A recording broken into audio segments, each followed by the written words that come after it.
To administrative concerns, actually more financial concerns at the county level, the Senate Standing Committee on Finance and Budget has directed that the Salaries and Remuneration Commission suspends a circular it published requiring counties to build houses for governors, deputy governors and speakers by the 30th of June 2019. Senators want proper guidelines for standardization and rationalization of structural designs put in place. The committee has further directed the Controller of Budget not to release any monies to counties for non-core projects, including houses for the executive, county headquarters, county assemblies office blocks and chambers until further directions are issued. NTV's Kennedy Mureithi with the details.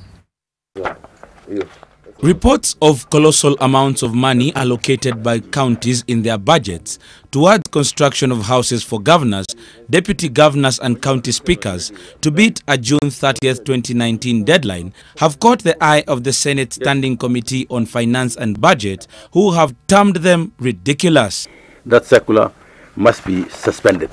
The committee said the deadline given by the Salaries and Remuneration Commission had awakened an appetite amongst county executives and officials who have tried to allocate as much money as possible to these projects in the 2018-2019 financial year.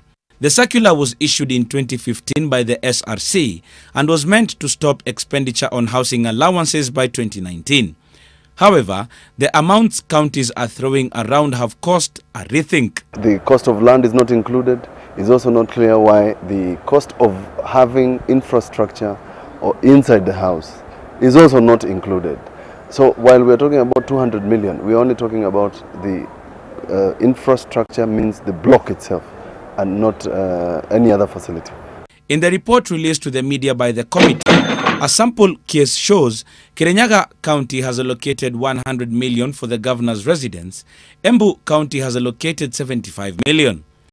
Kilifi County has allocated a whopping 214 million for the deputy governor's house, 200 million shillings for the speaker's residence, and 500 million shillings for the building of the county assembly's offices. Nyandarua County has set aside 800 million shillings towards building the executive headquarters, while the assembly offices are expected to consume 442 million shillings. And we know Nyandarua has had some conditional grant which have been issued to them for the last 2 years at 650 million shillings. And it means this figure, this is going to actually be $1 billion plus. Uasin Gishu County Assembly has also been flagged for appropriating 850 million shillings for the construction of the Assembly's offices. The committee, however, noted that the Tharaka-Nithi County had set aside the least amount for the construction of the governor's residence at 15 million shillings. In the modern world, a residence in Nairobi, Nakuru, Mombasa, Makueni, Lungalunga, anywhere, for purposes of the speaker, the governor, and the deputy governor should be the same. There's no reason why these houses should be any different. There's no reason why one should have a swimming pool, the other one has a sauna, the other one has a boxing ring, those things. For me, Nairobi County is not even paying my whole rent. They can't afford it. So whatever Sarah Serem said, if it is rent, it means I always add on top and they can't pay me back. So you see, that's why I was saying it's a very interesting proposal. We resolved that the structural designs of the infrastructure projects be scrutinized and rationalized across the whole country. The committee now wants a stakeholders meeting to discuss the way forward. We are prepared to go under Article 225 and stop transfers to counties that do not comply with this direction. We have the mandate. We will move a motion to stop Treasury from releasing funds for purposes of this.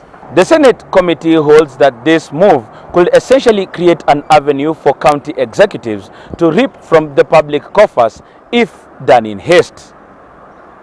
Kennedy Mureithi, NTV at Parliament Buildings.